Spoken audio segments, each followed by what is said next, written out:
Watch.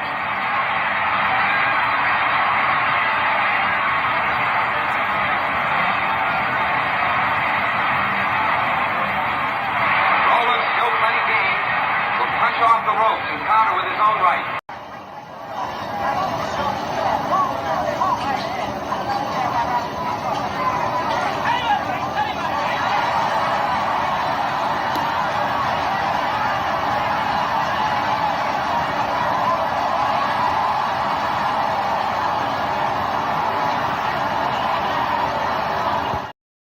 First $1 million game since the famous Dempsey Tunney long count battle in Chicago 8 years before.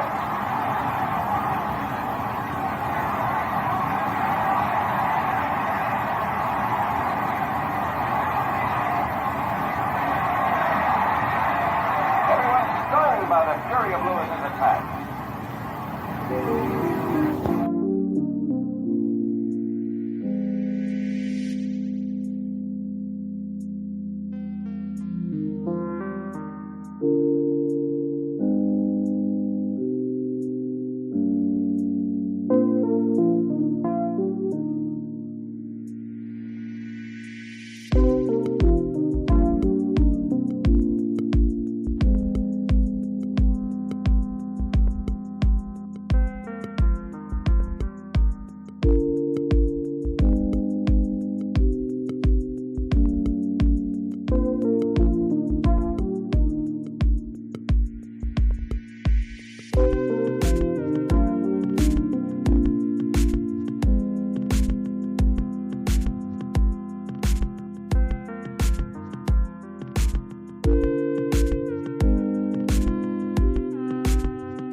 What's happening, my friend? It's Cash Sports again, back for another afternoon with the family. Now, as usual, before I get started, let me give a shout out to the JBT community. It's just boxing talk. We're a group of people who just love to talk boxing. And we're always looking for others to join us. And you don't have to have a podcast. The only requirement is you just have to love to talk boxing. That's all. Miss Cass, hashtag JBT. Mike Mazik, just do boxing. Salute to everyone and welcome to another episode of Cash Sports, the Box Storian. Today, the peekaboo boxing style. And you know what time it is. If it's Monday through Friday, 2 p.m., it's the Box Storian, bringing you all of that boxing history. Boxing is the greatest sport of them all. That's why we love it. Can't get enough of it. How's everyone doing this Monday afternoon? It's the Monday afternoon edition of Cast Sports the Box Historian, coming off of another weekend, right at the beginning of another week of boxing history. How was everyone's weekend? Good card Saturday. Christian and Billy won the main event. Sturgey fought him with one arm. Still haven't been stopped. I didn't see anything for this weekend. Terrell Cameron in the building. What's up, Terrell? I didn't see anything for this weekend. The next card I saw will be next Tuesday, the Monster, over there in Japan. My main man, Barroso, on the card. Barroso got to go all the way to Japan to get a fight because these guys at 140 scared of the old guy, man. They're afraid of the old guy. But yeah, he's on the card. He's fighting a Japanese boxer. I can't remember what his name was, but I didn't see anything for this weekend. But we got the Monster next week. TJ Doheny is his opponent. Monster putting his 122, what is that, super bantamweight, undisputed, on the line. Monster still got all four of them, right? Because these people get stripped, and 1 minute they have four, then the next time you turn around, they don't have any. Like Canelo even got stripped. So you know if Canelo got stripped, everybody better watch out. IBF stripped Canelo. But you know that that's the next big card I saw is Canelo and Berlanga, and we might not like that fight, but that's a pretty good card. It's got Danny Garcia and the fight they've been trying to make for Lara.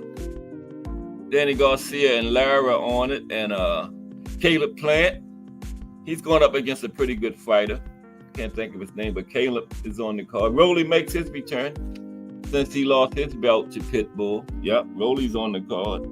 Not a bad card at all. You know, the main event, you know, we ain't worrying about Canelo and no Edgar Berlanga, but not a bad card. I might get it.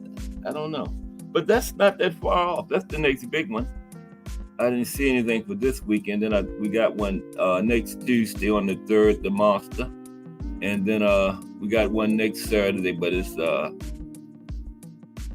really big names on it. So the next really big one is Canelo. But yeah, today is we're going to talk about the peekaboo boxing style created by Cus D'Amato, remember?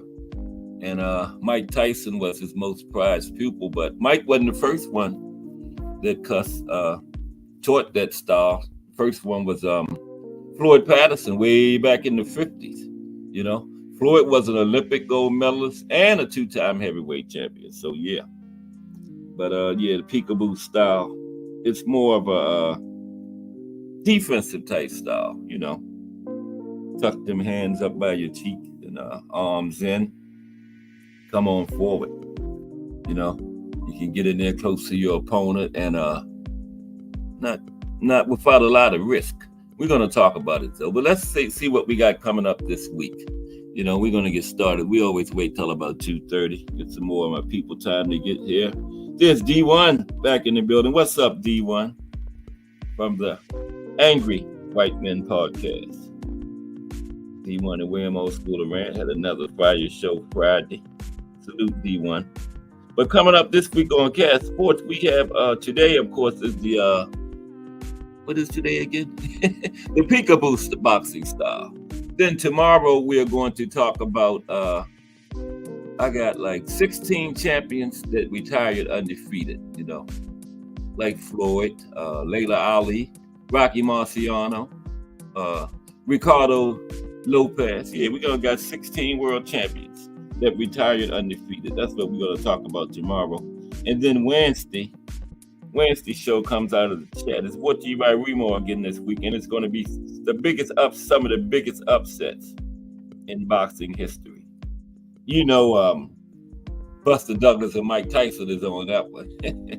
You know they on. That's probably number one. Yeah, That was not only one of the biggest upsets in boxing, one of the biggest upsets in sports, period. When Buster Douglas beat Mike, man. People that casuals was talking about that back in, that was 1990, yeah. I went to work and people I never heard mention boxing before was talking about you. Mike Tyson got beat last night. I didn't know you knew who Mike. Well, everybody knew casuals. Everybody knew who Mike was, but you had never heard people talk about boxing before. That was huge. So yeah, it's going to be the biggest upsets. Muhammad Ali and George Foreman will be on there because he wasn't expecting to win that fight. Matter of fact, everybody was afraid for him when he was fighting Foreman back in '74.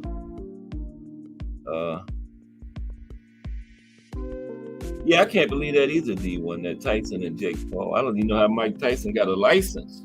What is he? Damn, near 60, right? Yeah. They wouldn't give Calvin Ford one when he wanted to fight Bullet back last year. Bullet and Calvin was having their fight, and Calvin couldn't get a license. I think Mike is older than him, I think. But yeah, I can't believe that either, D1. Yeah. I think it's just like a setup. No knockout clause like Floyd and Jake's brother had. What's his name? Logan. Is his name Logan Paul? Yeah. One round, Floyd was carrying Logan around on his back, keep him from falling. He slipped up and hit him too hard. So yeah, I think this fight is like that. Yeah, just like a setup thing. Probably be a draw. Is it an exhibition or a real fight though? The press conference, when was that? Today or the other day? Okay, but that's coming up. Yeah, I forgot about that.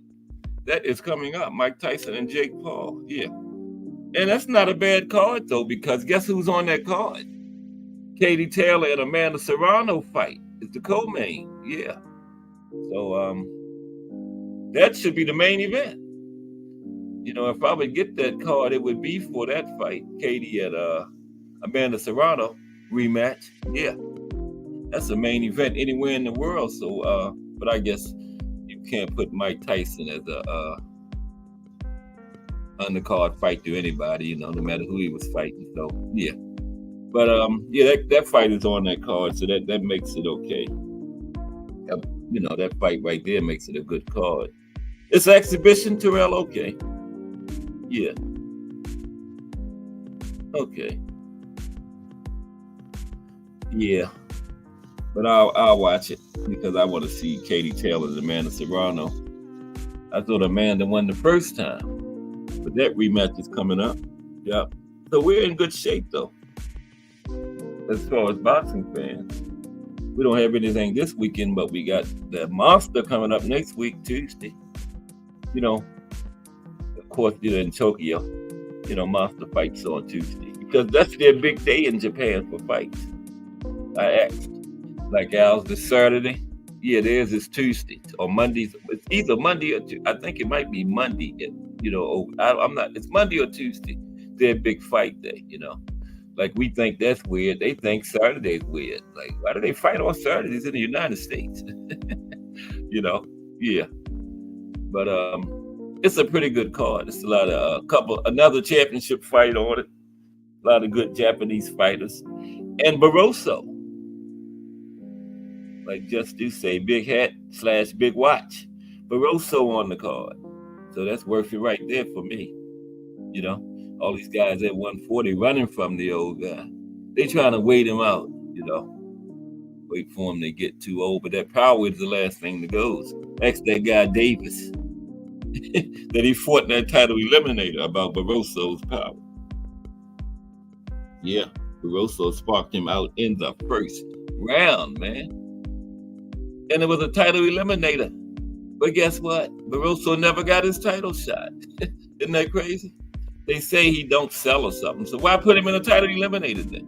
If he wasn't going to give the man a title shot, why waste his time like that? It's crazy. He was supposed to get the fight against Rolly before Pitbull got it. Then he should have got the fight against Pitbull before Rayo got it. So now, why can't Barroso get the Rayo fight, right? Yeah. Let him get the Rayo fight. He's done everything they told him to do. He won the title eliminator. He's waited patiently for his shot. But they just trying to age him out, you know. The man's already 60. So Barroso said, "You're not going to age me out." So we'll see what happens. But he got to win this fight next week. I know they're hoping he loses it so they can just be rid of him. But as long as he keep winning, you know, sooner or later they got to give the man a shot. I got him over anybody at 140. All of them. T.O., Devin, Rio, Pitbull, Rolly, Josh Taylor, Catterall, Regis. I got big hat over all of them. Okay? It is what it is. That's why they won't fight him. It's the reason they're running from Barroso. They scared of that power, that old man power. We're the same age. Yeah, we both in our 60s. Melanin Queen 27, salute. How are you today? Melanin Queen 27 in the building. We're going to be talking about the peekaboo style. Style Mike Tyson made famous, but he wasn't the first to use it. Customato came up with it, and Floyd Patterson was his first pupil. Then he had another guy, Mexican fighter. I can't think of his name. I'm old. I can't remember nothing. It's in my notes. We're going to talk about it during the show, though. He was another one of Cuss's pupil. His name was Jose something. I'm going to find out for you. Salute Melanin Queen 27. We're going to start in like 5 or 10 minutes. But how was everybody's weekend? You enjoyed the fights? Saturday, pretty good card. Abdullah Mason got the job done again. I think it's about time for him to step up. What do you got, 13 fights? You know, some fighters are ready sooner than others, and he's one of them ones, you know, that somebody said put him in there with Tank. That's crazy. He ain't that ready. Hell no. You might ruin that young man's career. Put him there with Tank right now, man. No, don't do that. I don't know what they was thinking about. No. He's ready to step up, but he ain't ready to step up that far. Hell no. Nah. That would be crazy. His career would be over before it began. I don't do that to the guy. Mike Grimm in the building. What's up, Mike? Peekaboo boxing style today. See? But people are steadily rolling in here. Got Lonnie Lee will be here at about 2:30 when he gets off work. Al Booger. Let's talk fashion. It's another week start. Wow. It's Monday. Like I told you last week. A couple hours, it'll be Friday. Well, I didn't finish previewing the week. Tomorrow is we're up to Wednesday was some of the biggest upsets, right, of all time. Thursday, the Boxing in the State series continues this week with Idaho. And yeah, little boxing history went on in Idaho. The University of Idaho had a good boxing team back in the 40s, 50s. 30s, 40s, 50s, boxing was big in college. You know how they had the NCAA basketball tournament? They had the NCAA boxing tournament back around that time, yeah. Idaho was good, had a good boxing team. University of Wisconsin, yeah. So yeah, Idaho is the state this week. We got a little boxing history from Idaho. We got to do every state, you know, and we're up to Idaho. So that's Thursday. And then Friday, the profile this week is the life and career of Zab Judah. Yeah, we got a nice long one this week. Zab, yeah, we're going to talk about Zab Judah. Because the way I do it is I come up close to this era, do a couple people. Then I go back, do a couple from the old days. So we just did two. Teofilo Stevenson back in the 70s. So we come up a little closer to now, do Zab Judah. And then I think Juan Manuel Marquez is after Zab. So yeah, do a couple. The modern era, we're going to go back in the old days again, you know, back and forth. But every Friday, we'll be doing a profile. It's Zab this week, yeah. Did Zab make it into the Hall of Fame? Bruce Gas, Boxing, Jazz, and more in the building. I know he should be right around the time where he would be going on the ballot, you know. Because I think Zab retired about, what, 18, 19 or something. Did he make it in? If I had a vote, it would be close. But Turkey Alley Sheik in there, yeah, put Zab in. Turkey Alley Sheik, Rocky in the Hall of Fame, you know, Sylvester Stallone, Zab is definitely a Hall of Fame. If Turkey Alley Sheik can go in the Hall of Fame, I know damn well Zab Judah should be in there. That's right, yeah. Of course he's a Hall of Fame, yeah. But I don't know if he's in there. I'm not sure. It should be about time. When did Manny retire? It should be about time for Manny to be on the ballot. Yeah. Manny's the first ballot. If Manny Pacquiao's not a first ballot Hall of Famer, then why do we even have a Hall of Fame? But they're making a joke out of it, man, putting Turkey. Well, why Turkey Alley Sheik in the Hall of Fame? What has he done to be in the Boxing Hall of Fame? They're making a mockery out of it, man. You know, I do not agree with that. No. What has Turkey Alley Sheik done to be inducted to be a member of the Boxing Hall of Fame? Made a few fights, but he's been making fights for like 2 years now, and he's in the Hall of Fame. Wow, that's crazy.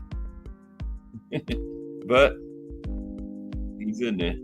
Turkey's trying to buy his way into good, you know, everybody's good graces in boxing.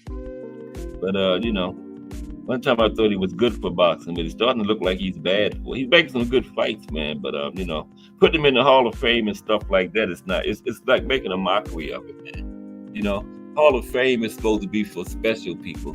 You know, boxers who have special careers, or trainers, or writers. You know, promoters. What the hell has Turkey Alley Sheik done special to be in the Hall of Fame, man? Nothing. I don't see it. So yeah.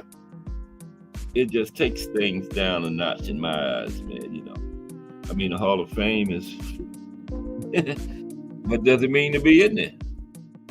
This guy can come around and spread a little money around and make fights for a couple years, and now he's a Hall of Famer? Nah. That's crazy. But yeah, we're going to be talking about the peekaboo style today. See Mike Tyson up there.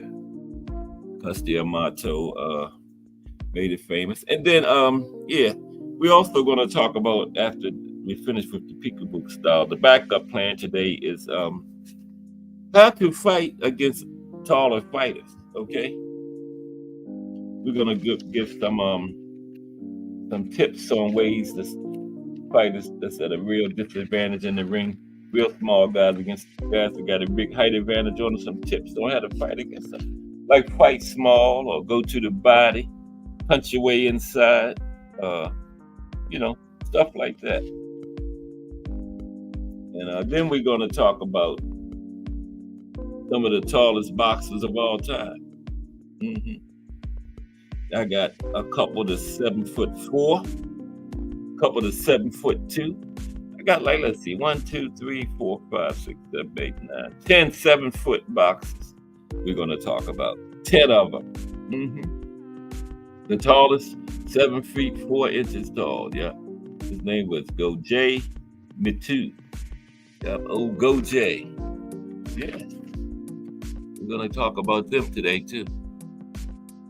A 7'4" boxer, isn't that something?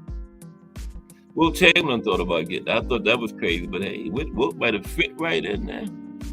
7'4" guy did it. Yeah, there he is right there. No, that's not him.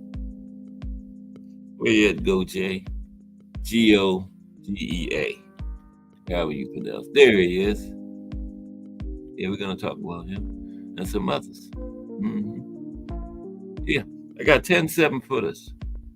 10 7-foot boxes today. After we get finished with the peekaboo style. Yep. Yeah. Look at him, got his hand on him, man. Look at him. Man, I would. Jump out the ring and get a chair. You're gonna put your hand on my head. That's crazy, man. Look at that. That's one of the 7-footers. Is that legal? Put your hand on somebody's head like that? Is it? That's crazy, isn't it? I don't even think that's legal. You can't do that, man. Yeah. But we're going to talk about some of the tallest boxers in history. The Klitschko's made it. It was 6'7", 6'6". But I got some 7-footers. So let's get ready to start talking about the peekaboo boxing style. You know, Mondays is always old school couldn't make it, but we're gonna do it this week, one day this week, either Tuesday or Wednesday. Say his boss messed him up for today. I know I was saying last week we was gonna talk about Muhammad Ali today, but it's going to be Tuesday or Wednesday. Okay, I jumped the gun. Oh, we got our 3 prizes now. Yeah, it's official. It's going to be first place for the raffle October 12th. First place is what is first place? Melanin Queen held. First place is the Apple Apple 10th generation iPad, right? Second place is the headphones, a pair of Kanishi Bear headphones. Third place is the air fryer. Yeah. But Melanin Queen 27 was in here. I thought I saw her name. Help. He knows the prize. But yeah. Oh, there she is. Thank you, Melanin Queen 27. Yeah, I knew she was going to bail me out. I thought I saw her name. Here it is. The 3 prizes. Yeah, it's official now. Melanin Queen has it in there. First place is the Apple 10th generation iPad. Second place is the Kanishi Bear headphones. And third place is the Ninja air fryer. Winner will be announced October 12th. Good luck to everyone. Yeah. Because I was lost. I couldn't even remember what the first prize was. Yep. I'm glad Melanin Queen 27 had made it here. Yeah. And then just send $10 for 1 ticket, for 1 entry, and $25 will get you 3. And that's October 12th. 3 winners this time. Okay. Here it is. $ JBT Network, capital letters 1. $ JBT Network, all caps, the number 1. Okay.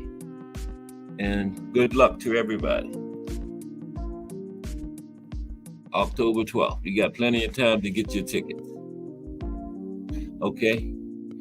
Now let's go with today's show. If I can find my cursor. There it is. Okay. What is today's show about again, y'all? I forgot. The peekaboo boxing style. Right on the screen, Cass. Can you read? Okay. Yes. Got to be a winner. D1 is up there enjoying that 55-inch color TV right now that he won in the last round. Yeah. So this time it's going to be 3 winners. 3 good prizes too. Man. Apple 10th generation iPad. Those Kanishi Bear headphones are the bomb, man. Man, I'm gonna have to get me a pair of them. I'm gonna have to buy mine though, because I can't get in the raffle. I'm collecting the money. And an air fryer. We need a new air fryer too. But I'm gonna definitely get me a pair of those headphones. Wish I could win them. But somebody, wow. And that's second prize. Damn. That's second prize. That could be first prize in any other kind of raffle. Wow. Okay. The peekaboo boxing style. I keep forgetting what this show is about. Isn't that it, peekaboo boxing style? Yeah. Okay.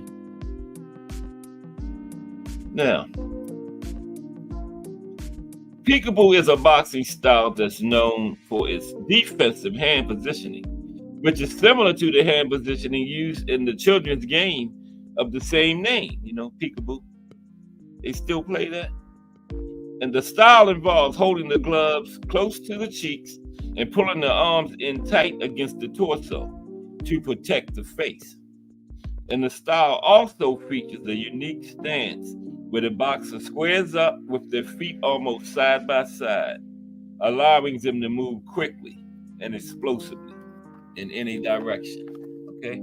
That's how you set up in the peekaboo.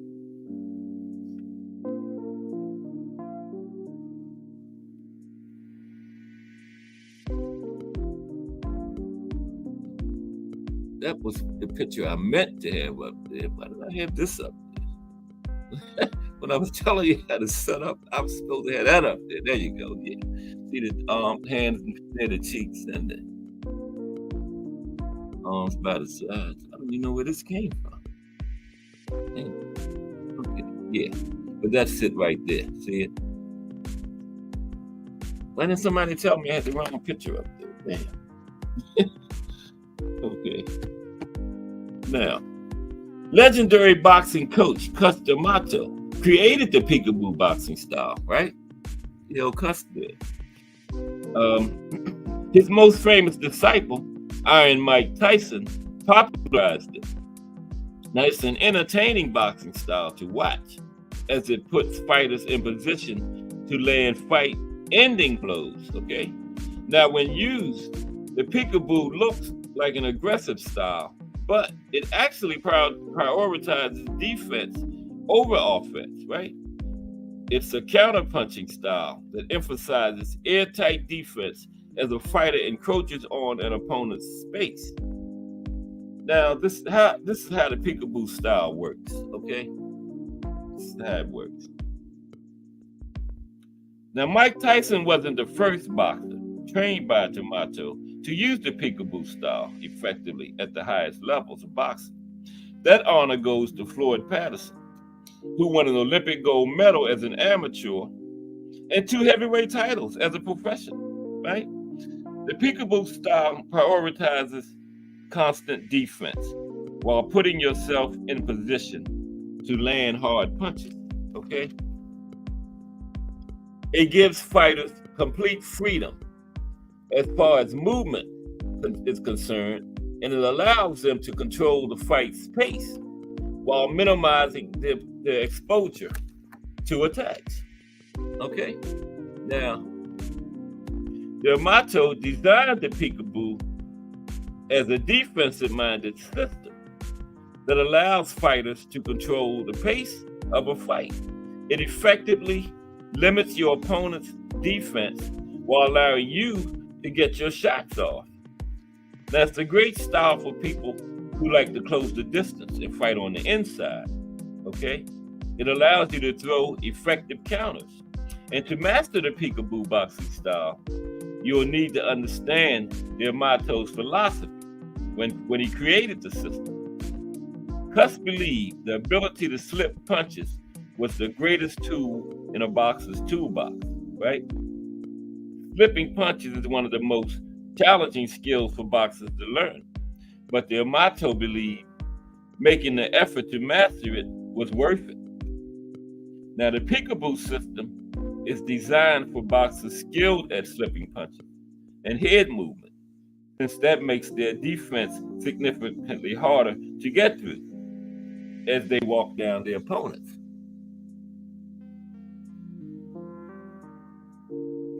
What happened to this? Now, let's look at Mike Tyson and the peekaboo boxing style, okay?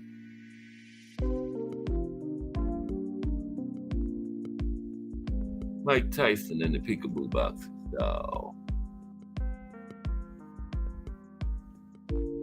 There's Mike Tyson. Okay, now, Cus D'Amato discovered Tyson during his teenage years, and he quickly became his top student, right? Became Cus's top student. His personality, physique, and ferocity were tailor-made for the peekaboo style. Tyson was a naturally aggressive boxer, and the peekaboo gave him the perfect style to unleash devastating punches on his opponents while minimizing his own risk. Tyson used the style throughout his reign, walking down opponents, slipping their shots, and landing ferocious counters that knocked many unconscious.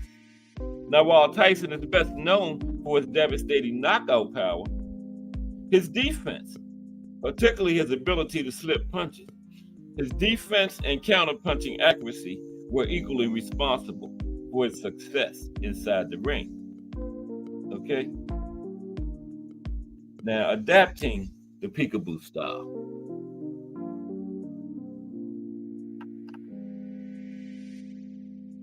Anyone can use the peekaboo boxing style, but certain characteristics make it more favorable for some more than others, okay? Some of the attributes you need to develop if you want to make it your boxing style include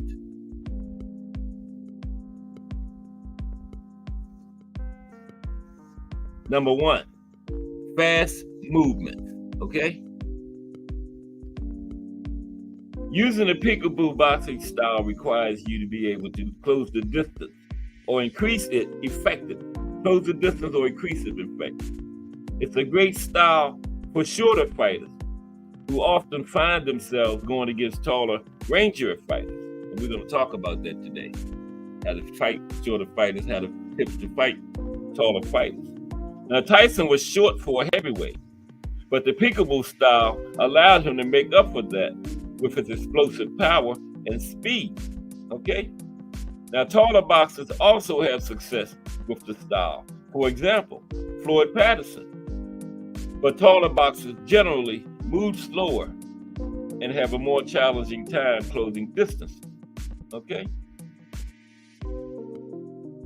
Another thing, attribute that would be good if you want to tackle the peekaboo style, ambidextrous, okay? The peekaboo boxing style works well for fighters who are equally comfortable fighting out of the southpaw or orthodox stance. Mike Tyson was a naturally ambidextrous puncher, and he was equally capable of turning someone's lights out with either hand, right? This made it easier for Tyson to counterpunch with either hand.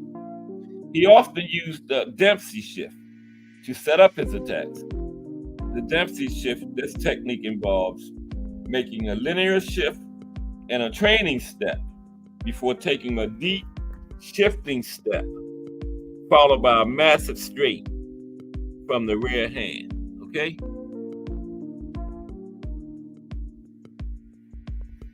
Number three, this is another thing, another attribute that's good. Well, you know, if you want to use the peekaboo boxing style, a low base, okay? A low base. Observe most sports, and you'll quickly notice that the shorter competitors are typically the fastest. Now, one huge factor you can attribute for this is the lower center of gravity shorter people have, okay? This gives them increased lower body strength and more freedom with their movements. And with this low center of gravity, Tyson's physique allowed him to slip and weave through punches with ease, okay? Number four, explosive power. Oh, I'm not paying attention to the trend. There's Gregory Pratt. What's up, GP? Gregory Pratt, AKA GP, hashtag JBT in the building. What's up, GP? And Lonnie Lee. Lonnie Lee, hashtag JBT in the building. See, I got to pay attention. What's up, gentlemen? We are talking about the old peekaboo today, created by Custy Amato. Mike Tyson made it famous. But Mike wasn't the first cuss people to use it, but he was the one that made it famous. But salute Gregory Pratt, hashtag JBT, and Lonnie Lee in the building. Okay. And I done lost my place. It's Gregory Pratt and Lonnie Lee's fault. I lost my place. Okay. But I got it. Explosive power. Right? That's another attribute that goes good with using the peekaboo style, explosive power. Okay? You need to have devastating punching power to pull off the peekaboo style successfully. The style allows you to get inside your opponent so you can land fight-ending blows. Having a reputation for being a powerful puncher also prevents your opponent from getting overzealous with their attacks, since they are constantly worried about your counters, right? Now, Mike Tyson hit so hard, many of his knockouts came from straight punches. Yep. Many of Mike's knockouts came from straight punches. Okay.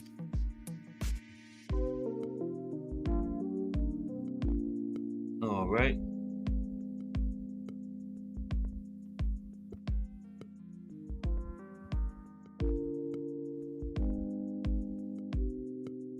Okay. And now, another attribute, a good attribute to have if you want to use the peekaboo is speed. Okay? Speed. Speed is the perfect complement for explosive power, right? You want to be fast with your footwork so you can step inside or outside as needed. You also need fast hands to catch opponents with your devastating counters. Okay? Yeah, these Monday shows are always like a technical. We talk about. We was going through all the punches, but we finished the punches. But yeah, we're gonna always do something like a style or something like this on Mondays. Is always going to be this type of show. Okay. Now, reasons to consider using a peekaboo style. Okay. Now the peekaboo. Excuse me. I'll drink the water real quick. How was everybody's weekend? Do anything exciting, new, different this weekend? I didn't. Stayed home and watched the fight with Miss Cass. Yep. Okay. Yeah, reasons to consider using the peekaboo style. The peekaboo style is no longer as popular as it once was as the sport of boxing continues to evolve. But it remains an effective style for those who put in the work to master it. Some of the main reasons fighters consider using the peekaboo style include: it makes it easier to close the distance, right? You know, the squared. Yeah, I was getting ready to talk about it. Got it right here in my notes. Get ready to go off script, but yeah, follow it. It makes it easier to close the distance. The squared stance used to make it easier to close. The squared stance you used in the peekaboo makes it easier to chase down and cut off opponents in the ring. It also makes it easier to land hard counters while closing a distance. It allows for fast movements. This is especially true for shorter fighters. The style allows for fast movements inside and outside, and it's great for offense. Okay? There's Mike again. It's great for offense. The peekaboo style is a defensive style that puts you in excellent position to mount your offense. It favors aggressive fighters who like to trade power shots inside the pocket. It allows them to mount a considerable offense while minimizing their risk. Yep. It makes you harder to predict. Okay? Makes you harder to predict. The peekaboo style uses off-rhythm movements that can throw opponents off. Excuse me. It involves using movement and attacks that are not conventionally used, making it harder for opponents to figure out what you are doing. The peekaboo. Yeah. Now, let's talk about how to fight a taller opponent in boxing. Okay? How to fight a taller opponent. There's remember that one? Mendoza and Fundora. He knocked the Tower Inferno came crashing down, remember? Timber, remember that one? Yeah, he came down, looked like in slow motion. But yeah, this is a little talk about how to fight a taller opponent. in boxing. Okay. Thomas Hill, hashtag JBT in the building. What's up, T Hill? How are you today? How was that weekend? How you feeling? Taking your meds? All right. Salute, Thomas Hill. I saw Thomas Hill earlier over on KQKC. The brother ignored KQKC ignored me. I don't know. I did nothing to the brother. Hey, it is what it is, man. You know, can't please everybody. You know, they've been watching that Firecast Sports and they jealous. But back to the thing. Salute Thomas Hill and KQKC Boxing Network. Fire Channel. I don't want no trouble. Okay. How to fight a taller opponent in boxing.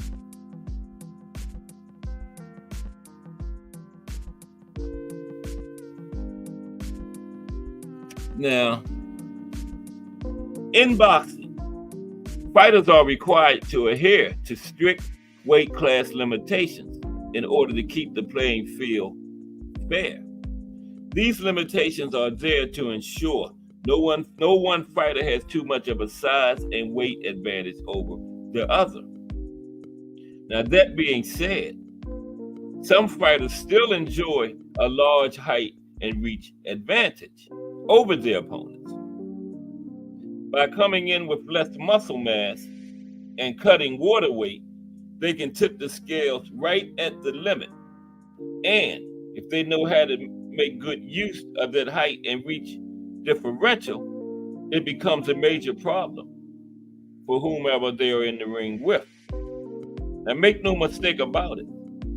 It's tricky to fight taller opponents in boxing, but there are certain strategies and tactics that will make it easier to fight these taller opponents, especially for the significantly smaller fighter in the ring. There is no reason for the smaller fighter to be at a disadvantage. They can turn their weaknesses into strengths. And here are a few things to use against taller opponents, okay? Here are a few tips for smaller fighters. You listen to smaller fighters? Take notes, okay?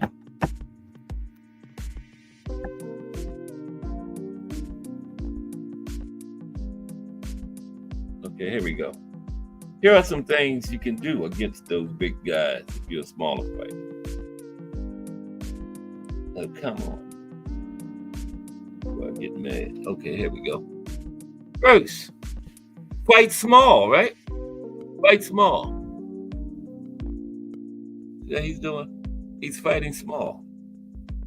One of the best tactics in fighting taller opponents in boxing is fighting small.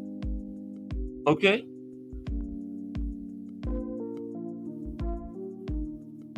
It's the complete opposite of fighting tall. You're never going to reach the target if you try to punch up, and you will find yourself constantly overextending, leaving you wide open for counters. Instead, fight small and make your taller opponent come down to your level. This is done by crouching with the knees slightly bent. See how the guy, see just how he's doing on there, fighting small, crouching down, knees slightly bent, okay? This forces your opponent to match your height and actually puts him at a disadvantage because he got to come down now because you can tear that body up like that fighting small, right? And we actually put him at a taller fighter at a disadvantage now because they have to hunch forward in order to fight you. It tests the balance of taller fighters and makes them vulnerable in the process. And this helps to diminish a taller opponent's punching power, as the taller man has to exert extra effort in keeping himself balanced while punching downward. And furthermore, it will limit your opponent's contact points by limiting the scoring zones to a smaller radius. Yep, fight small. That's a big one. Okay, the next one is invest in body work. Go to that body, right? You're the smaller man. You're already down there. Go to that body. Invest in body work. Okay? That's another big one. Smaller fighters taking notes. Okay, class is in session now. Now, once you get the hang of fighting small, it's time to go to work. There are many options for you from this position, both offensively and defensively. Yeah, once you get down pat and get good at fighting small, like that, like this guy, you get good at it, you know, you can do all kinds of stuff from that position, right? Offensively and defensively. But one area you must invest in is body punching. Okay? Body punching is a very important aspect of boxing and one that is often overlooked. It's somewhat of a lost art and is undoubtedly crucial to fighting taller fighters. Crucial. If you're in there against a taller guy, you got to go to that body. Now, aim to dig to the body early and often. This will allow you to chip away at a taller opponent's defense, hamper their movement, and slowly soften them up as the rounds go by. They're going to slow down. Yep. Going to the body frequently also drains an opponent's energy over time, slowing their rate of punching and taking the edge off their punching power. Taller opponents are usually open for body punches, so it's imperative you throw hard shots at that area. A well-placed shot to the liver will crumple any fighter. Yeah, that'll end any fight, that liver shot. Yeah. You get that right liver shot, it's over. Use lateral movement. Okay. See how Usyk then moved over there and got Fury from the side. Fury looked like he don't know where the punch came from. Use lateral movement. Okay. Now some people footwork is better than others, but use lateral movement. Another key aspect of fighting taller fighters is to move constantly, particularly lateral movement. You can't stay static in front of a taller opponent. That's just going to give him a chance to catch you. Being the smaller man, you need to have superior mobility and use your movement to run circles around your larger foe. Taller fighters have a hard time keeping up with smaller fighters, especially where movement and footwork is concerned. As the smaller man in the ring, you have the ability to stay consistently one step ahead of your opponent with superior lateral movement, right? Moving left to right and constantly pivoting to both the power and the weak sides will keep your foes playing catch up. You will also earn massive points on the judges' scorecards with superior ring generalship. That's right. And being able to command the length of the ring is a major scoring strategy in both amateur and professional boxing. Yes, ring generalship.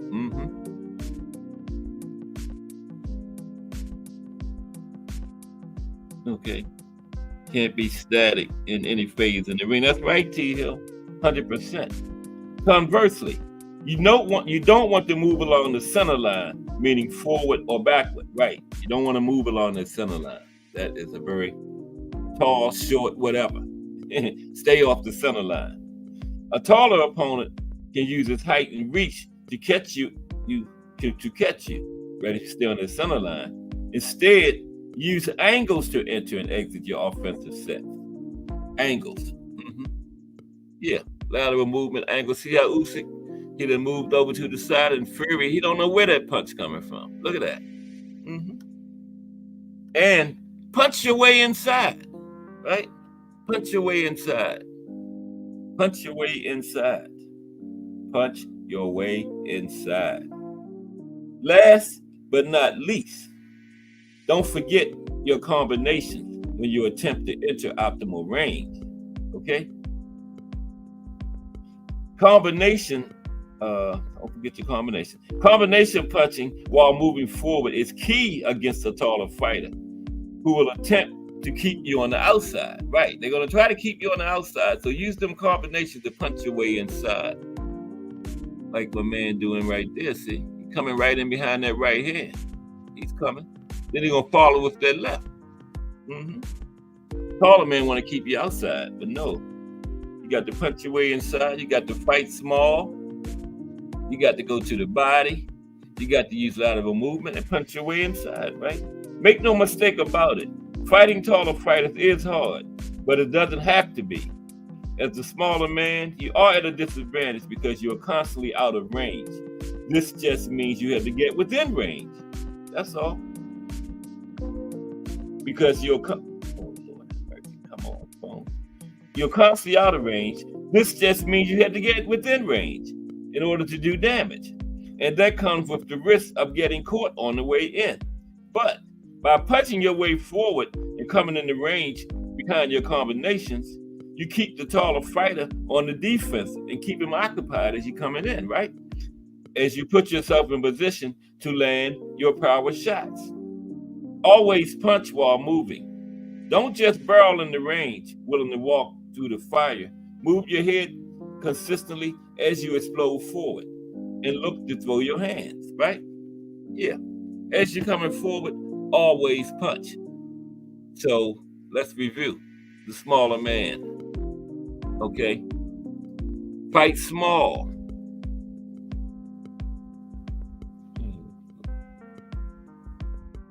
Come on, slide display. That's the body punch. Fight small, right? Make him come down to your level. And that's going to put him off balance. And once you get the knack of fighting small, go to the body. Okay? Don't forget that. That's very important. You can do all kinds of things offensively and defensively when you start learning to fight small, but one of the big things is go to the body, then use lateral movement, okay? Left and right, come in on angles, okay? And fight your way inside. And don't just come straight in. Come in on angles and come in behind your combinations. Don't just walk in the range. Punch your way in, okay? Yeah, that's right, GP. Being inviting is a clever tactic for smaller fighters. That's 100% correct. Okay, and now I got some of the tallest fighters in history. I got like 10 7-footers. Okay, 10 7-footers, man. Yeah, it's crazy. Remember they was talking about Wilt Chamberlain was talking about boxing. I thought it was crazy, but looking at these guys, man, some of the tallest fighters of all time. But that is very true. Thomas Hill and GP. Thomas Hill said you can't be static at any phase in the ring.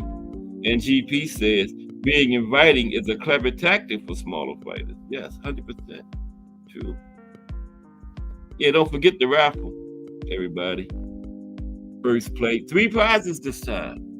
3 of them. First place it's really 3 first place prizes. So it's really 3 first place winners, man. Ain't no second or third. We got 3 first place winners. 10th generation iPad, a Kaneki Bear headphone, and an air fryer. 3 first place winners. Okay? For $10. Or get 3 tickets for $25. Coach Thomas Morris is on the 3-ticket $25 plan. Mm-hmm. Coach had like 7 in the TV raffle. He had like 4. His wife had like 3. But you know, you got to play to win. You know, Coach had 5. He had 3. His wife had 2. But you got to play to win. And there's going to be 3 winners. Like I said, D1 is up there enjoying that 55-inch color TV right now. Well, I don't know if you're looking at it right now, but he's got it, and he's enjoying it. He sent us a picture when he first got it. Yep. Okay. Now, these are some of the tallest fighters of all time. First is Gojia Maitu.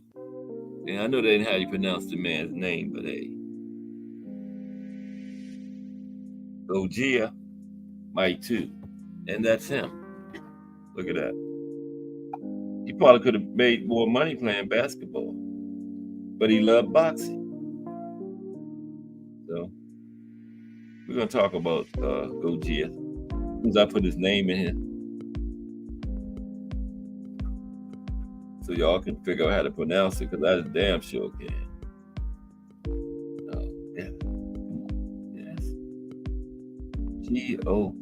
There it is. That's his name right there. Did I have it right? Goggia might too. Melanin Queen is good at that. Is it right, Melanin Queen? Goggia might too. I know it ain't. Goggia might too. Is that how you pronounce it, Melanin Queen? No. But anyway, I'm gonna call him G.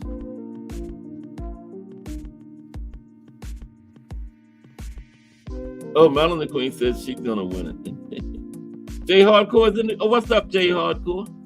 J Hardcore in the building. Okay, we talked about. We finished talking about the. What did we talk about, y'all? The Peekaboo Boxing Star, right? We finished talking about that. Now, and then we talked about fighting smaller fighters, Jay. You know, I mean, tips to fight smaller fighters fighting big fighters, like fighting small. You got to fight small, right? Then you got to go to that body, lateral movement, and punch your way inside when you're going against a smaller guy, right? A taller guy, right? And now I'm gonna talk about some of the tallest fighters of all time. This is Goggia Mike too. I think that's how you pronounce his name, but I put it in there. Y'all pronounce it for yourself. He was 7'4" tall. Goggia was, or whatever his name. I'm gonna call him G. G was 7'4" tall. Big G, that is. Big G was 7'4" tall. There he is. That's Big G on the screen. Wait a minute, is that Big G? Let's see. Yeah, that's Big G. There he is. Okay. 7'4" boxer. Big G was known for his incredible reach. Guess how much his reach was? 93 inches. He almost had 100-inch reach. Look at that. He could almost put his shoes and socks on standing up. Look at that, man. 93-inch reach and towering presence. Big G's advantage lay in his ability to keep opponents at bay with his jab. I guess so, 93-inch reach. That was Big G. Next is John Rankin. And John Rankin was also 7'4". Boxer. There's John. John Rankin, 7'4". Okay. GP say looks like the Jolly Green Giant. Yeah, that's him. Now, John Rankin was also 7'4", right? Big John's formidable size and weight made him a daunting physical force in the ring, overpowering opponents with sheer mass. Okay? That's Big John Rankin. Just a little quick summary of these guys. Some of them are longer than others. Now, the next guy, I don't know. I'm not even going to try. Okay. Here's the next guy. I'm going to call him Big E. But here's his name. I'll let y'all pronounce it. I'm not even trying this, man. The Poltergeist. Wasn't it a movie? Potgeide.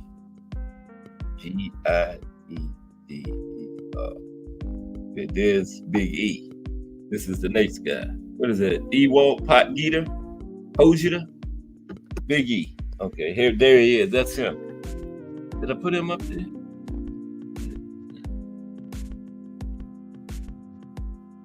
Let me see. I'm messing up. Got a back. Nope. There's Big G. That's John Rankin. Okay, there he is. Yeah. That's Big E. Ewald up. Big E. Okay. He was 7'2". 7'2" boxer, right? Now his resilience and ability to endure. He only had 14 fights, but he won 11 of them. Showcased his toughness and durability. 14 fight veteran. He won 11 of them. I wonder how many knockouts and stuff he had. Okay. Next guy is Jim Cully. There's Jim. Jim was also 7'2". Okay. And Cully's claim to the Irish national heavyweight title highlighted his power and capability to finish fights. 7'2", Jim Cully. We're going to have some link time today, too. Okay, so stick around. to hit the lake. Oh my goodness. Yeah, that's all I can find of Tom Paine. I'm sorry. Tom Paine. And Tom Paine was also 7'2". Couldn't find a good picture of him though. Despite a troubled career, Paine's athleticism, he played it and he went from the NBA to boxing, demonstrated his versatility and physical prowess. He used to play in the NBA. Tom did. Yep. Next is Julius Long. There's Julius. There's Julius. Julius Long. Julius was 7'1". Okay? 7'1". James Brody. What's up, James? What you say, Jay? It's not fair to say you hit the below the belt. Yeah. I mean, you can't help it. I mean, some people probably couldn't reach no further than that, fight against these guys 7'4" and stuff. So the good point, Jay. Yeah. Yeah. Salute, James Brody. How are you today, bro? Good to see you this afternoon. Okay. Talking about some of the tallest fighters of all time. Julius Long was 7'1". There he is. Now, they called him the Towering Inferno. So he was the original in Towering Inferno because, what's his name? Yeah, his sister just fought. Pandora. Yeah, they called Pandora the Towering Inferno too, right? So this was the original Towering Inferno, Julius Long. The Towering Inferno, with a reach so long, he could probably tie his shoes standing up. I said that about the other guy. At 7'1", he was more like a walking skyscraper with gloves on.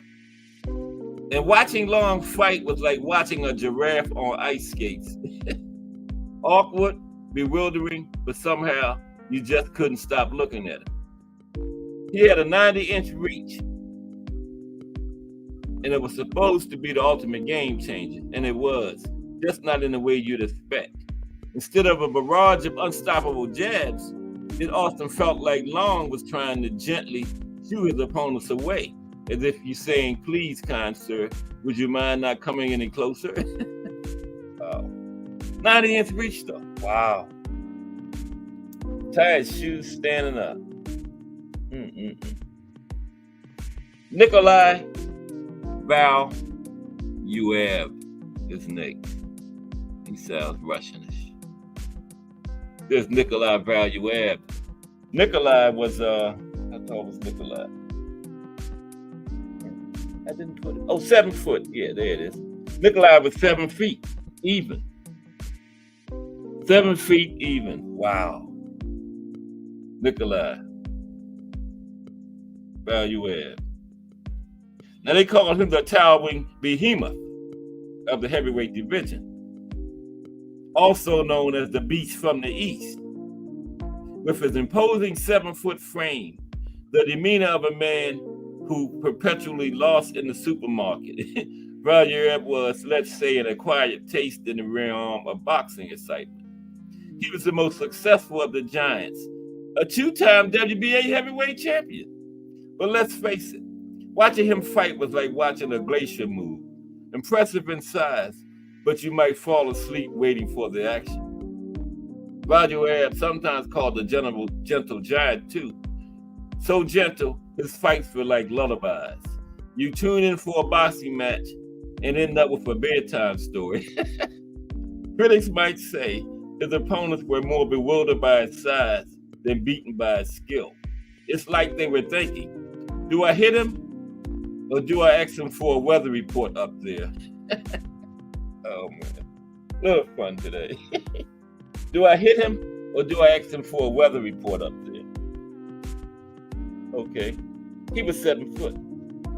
Tyshawn Dong, also 7 foot tall.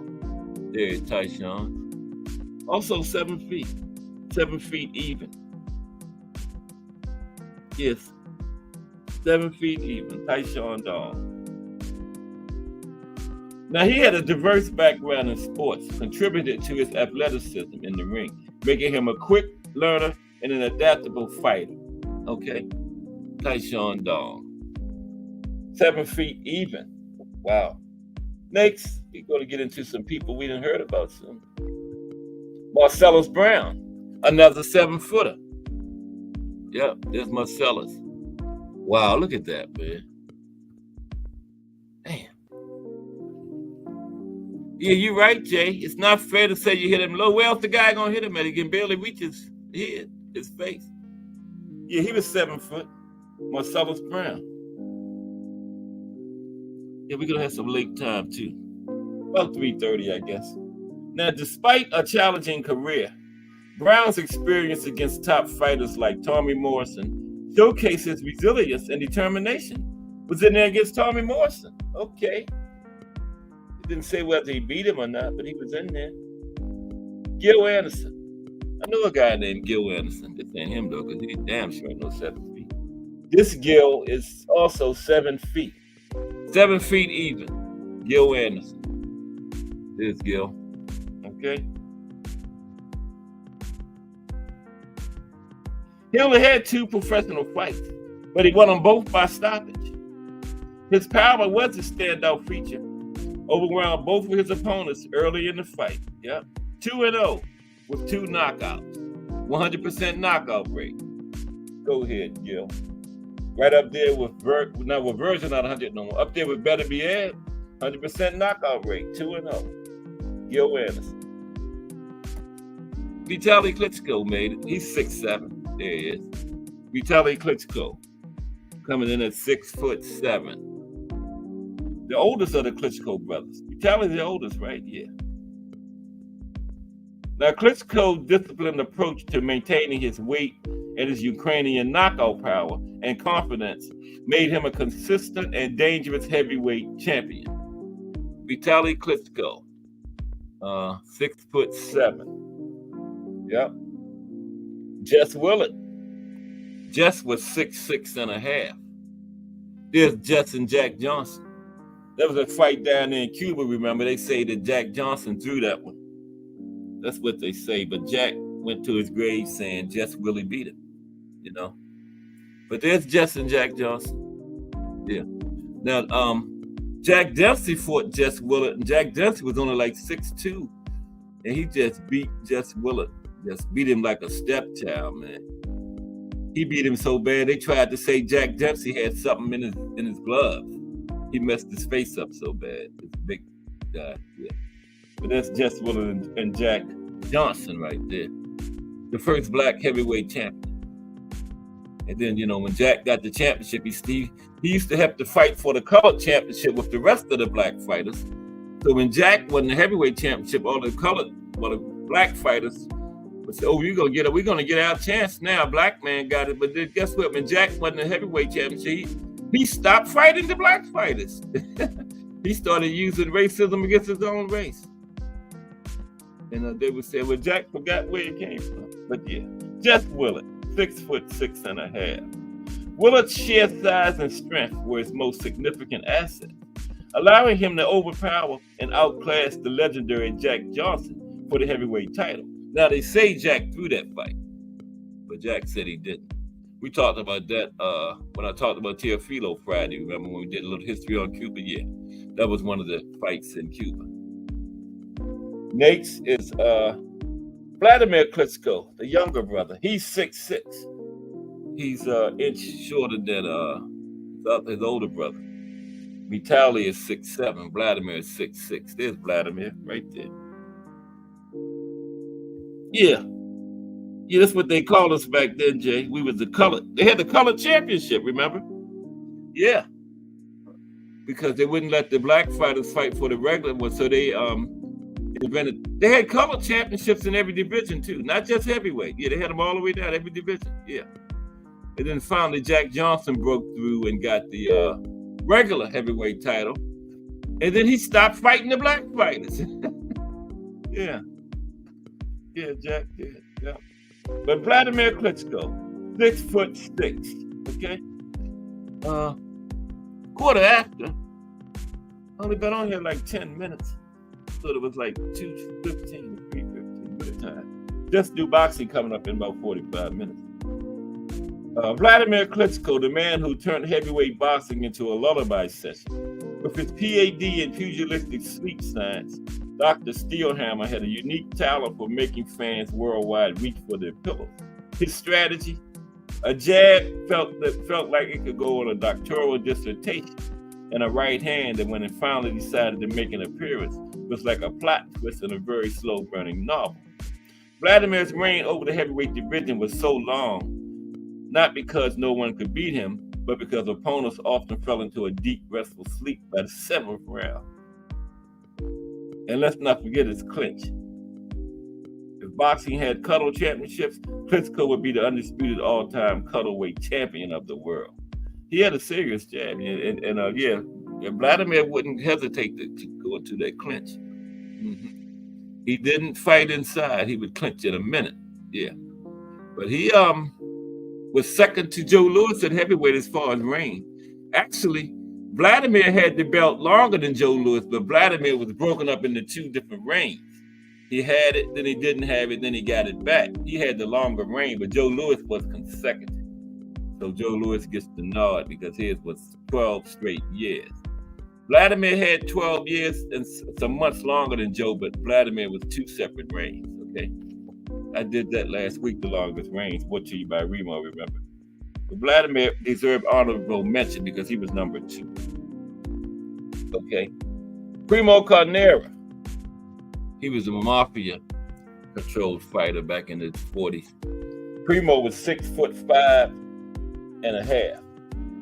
And the thing they say about Primo, he was winning all his fights because the mafia had him fixed. But they say Primo really thought he was that good. Yeah. Poor Primo. You know, all his fights were fixed. Guys were taking dives. But Primo really thought he was that good. Primo thought he was like that. Yeah. But no, Primo, they was fixing the fights for you, man. But Primo was 6'5" and a half. Okay, 6'5" and a half. Yeah. Carnera's massive frame and strength were his hallmarks, often using his weight and size to his advantage against smaller opponents. And he had the mafia behind him fixing his fights too. Yeah. Primo Carnera. He was actually similar to Sonny because he was an enforcer. He went around and did little jobs for him too, outside of boxing, you know, like collecting money, enforcer type stuff. Yeah, Primo. Yeah. He wasn't just he was like a member of the mob almost. Next is Lennox Lewis. Lennox was 6'5". There's Lennox in Holyfield. See how he towers over you, Amanda?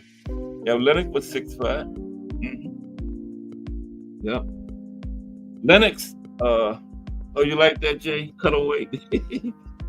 Lennox Lewis, truly a colossus of the boxing world, stands tall not just in stature, but in the annals of heavyweight greatness. His career is a masterclass in skill, power, and strategic acumen, blending the finesse of a chess grandmaster with the brute force of a wrecking ball. Lewis's ability to adapt and overcome in the ring, facing down some of the most hardest opponents of his era, cements his legacy as one of the all-time greats. And Lennox was the best move he made was when he fired fired the other guy, and then he got Emmanuel Lewis because he hardly used that jab before he got Emmanuel, but Emmanuel made that jab legendary, one of the best in the business of all time. Yeah, that Lennox Lewis jab, and that came from when he got he fought Pepe. Was it Pepe Correa was his trainer before Lennox? I think it was, and then he took Emmanuel. And when he fought, what was the guy? Oscar McCall, the guy that busted out crying on him. When he fought Oscar McCall, Emmanuel was actually in Oscar's corner. And then the next fight, Lennox hired him. And he was in Lennox's corner. And that was a great move when he got Emmanuel. Went out there to that Kronk gym and got that workout there, man. Yeah, they say when a new guy walk in Kronk gym, they holler out new meat. And everybody lined up to fight you. That's what James Toney said. But James Toney said he went in there and did work on the boys in that Kronk gym. That's what James said. Shannon Briggs is next. Here's Shannon Briggs. Another big guy. Shannon Briggs. Yeah, outside of boxing, that's right. GP. That's right, GP. Outside of it. Okay. Got a couple more. Then we're going to drop the link. Chop it up or chop it down. Like I say, come up, tell me how much you like this show. Come up, tell me how much you hate it. And if you say you hate it, I'm not going to cry until 4 o'clock. But yeah, the link will be going in. Everybody's welcome. But Shannon Briggs, the man who turned Let's Go champ from a motivational mantra into a full-blown lifestyle. If there were world titles for the loudest and most persistent self-promotion, Briggs would have more belts than a department store. The only thing more impressive than his ability to crash press conferences is his knack for turning every public appearance into a personal hype session. Truly, if boxing matches were won by the volume of one's voice or the number of Instagram followers, Briggs would be the undefeated champion of the universe. Wow. Hard on Shannon. Big George. Yeah, Big George was 6'3". Just got a couple more. Big George and one more after Big George. There's Big George and Joe. Yeah. He knocked Joe down 6 times in that fight. One time he knocked Joe down and Joe got up and started running. Big George was right behind him. Remember that picture? Big Joe was running, man, and George was right behind him. And that's why when Ali was getting ready to fight Foreman, we were so scared for Ali, man, because Foreman wasn't just beating people back then. He was destroying people, man. He knocked Frazier down 6 times and stopped him in the 2nd round.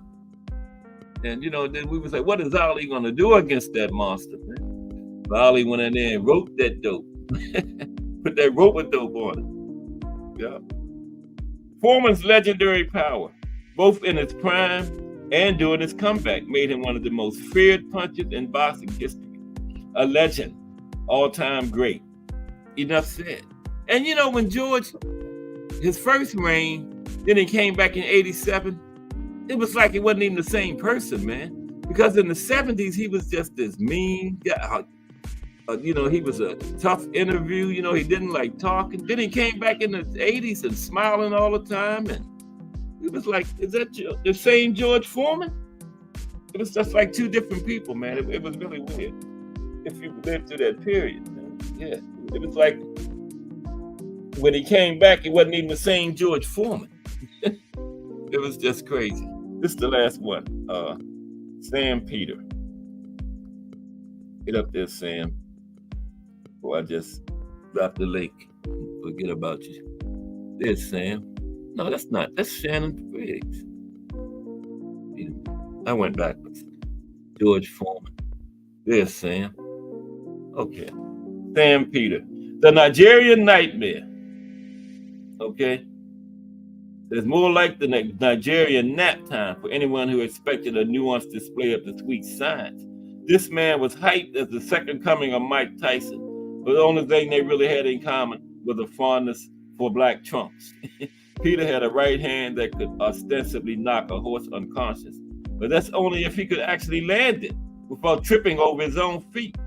Watching him in the ring was like witnessing a demolition derby. Lots of noise, chaos, and the inevitable question of, is this really the best way to spend a Saturday night? Okay, that's it. I'm dropping the link now. That was fun, though. I hope y'all enjoyed that. Tomorrow, what is tomorrow again? Tomorrow is, I got 16 world champions that retired undefeated tomorrow. Yeah. Like Floyd, Rocky Marciano, Layla Ali, Andre Ward, who else? Ricardo Lopez. Yeah, I got 16 champions that retired undefeated.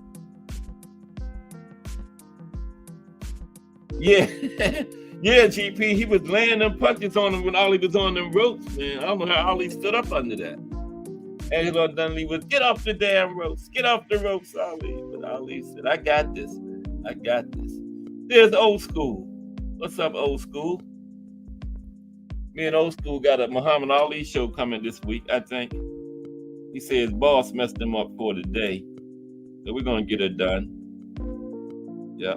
Salute, Old School. What's happening? You could have been up here, Old School. You in here. What's happening? Too late now? You probably had to work earlier, I guess. But we're going to get it done this week. Salute, William Old School, right? my part-time co-host there, do pretty good too. We get over 100 views each time, so that's decent. Okay, I'm gonna drop the link in. Come up and chop it up or chop it down. Chop it all around town. Here it comes. Here comes the link. Here comes the link. Everybody knows what world is that? Yeah, I gotta go back in here because I don't even know what that is. Bear with me for a second, please. Ladies and gentlemen. Oh, that's what that is. Okay, I got it. Okay. Let me put this link in here.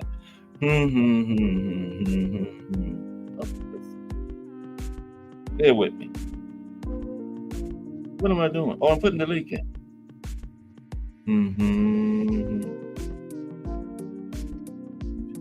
When we turn the music off, I could just hum. You wouldn't be able to tell the difference. You would think it was still the music.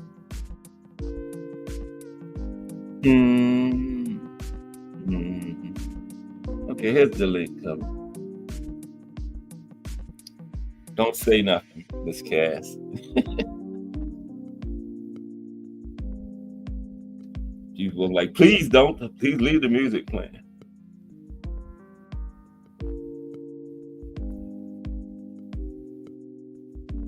Come on, link. I'm coming. Bear with me.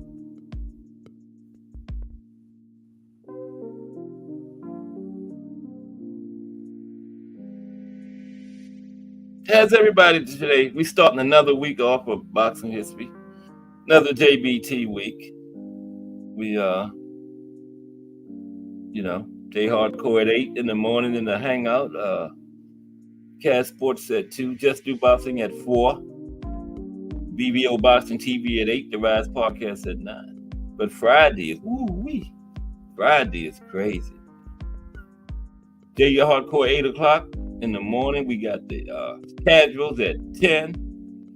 Cass Sports at 2. Just Do Boxing at 4.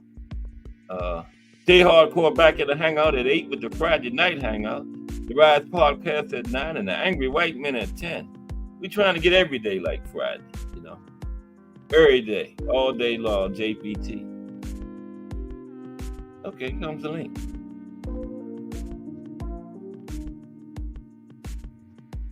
Okay, I know I said it like that time, but there it is. Yeah, but how is everybody? It's Monday. Good show tomorrow. I got all those undefeated champions. Wednesday is brought to you by Remo out of the chat. It's going to be some of the biggest upsets of all time. Number one will probably be Mike Tyson and Buster Douglas. You know that. And then Ali and Foreman will probably be in there too, because that was a pretty big one. But Mike Tyson and Buster Douglas was not just one of the biggest upsets in boxing. That was one of the biggest upsets in all of sports.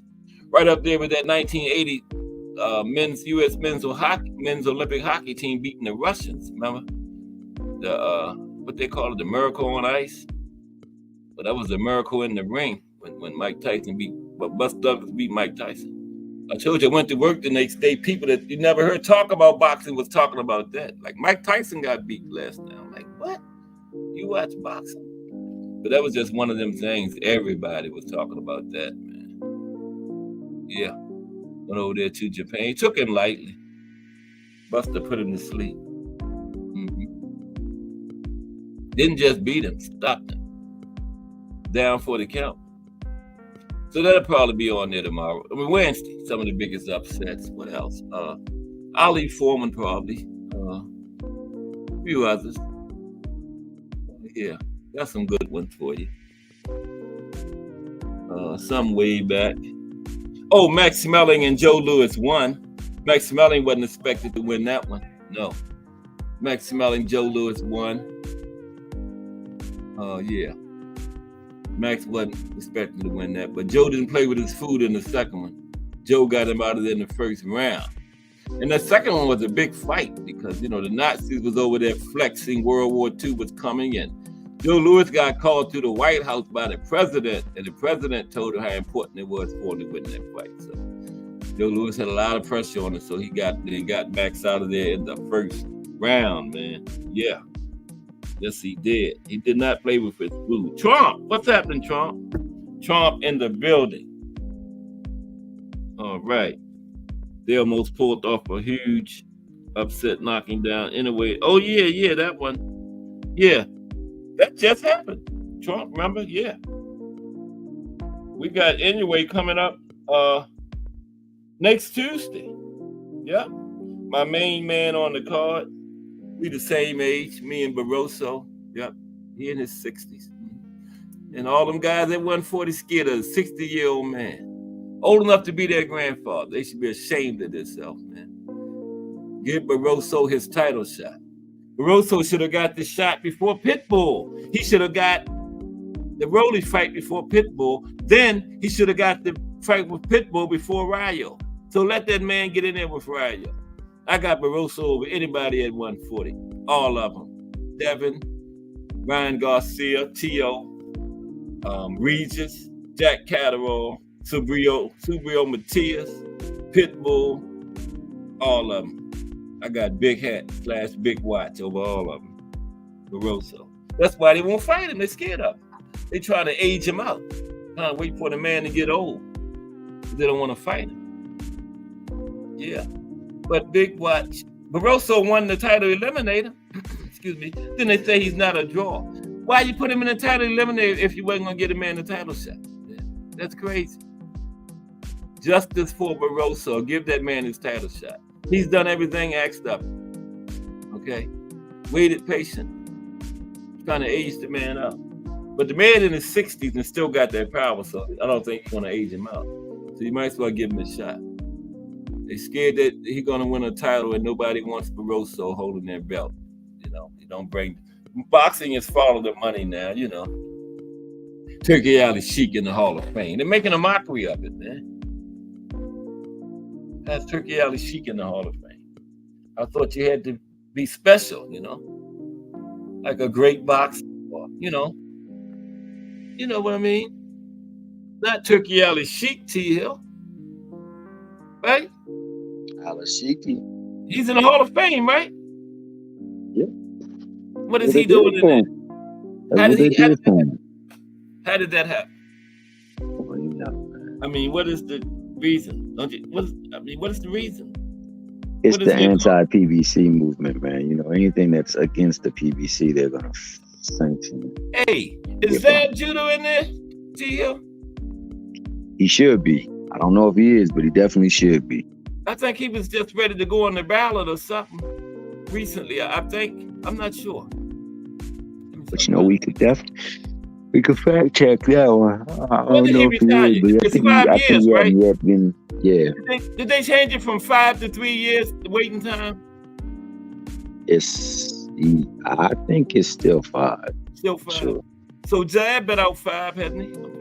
Yeah, we should be in there. Yeah. I think this is a year, though.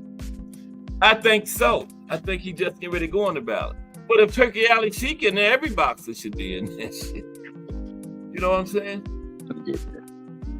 If Turkey Alley Sheik is in there. Like I said, that's the anti-PVC movement right there.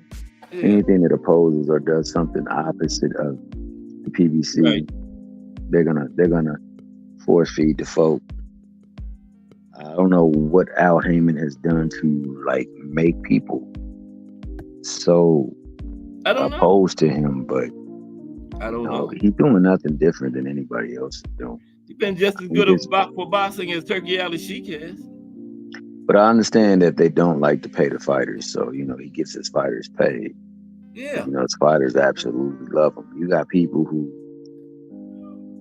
love this man, name their children after this man.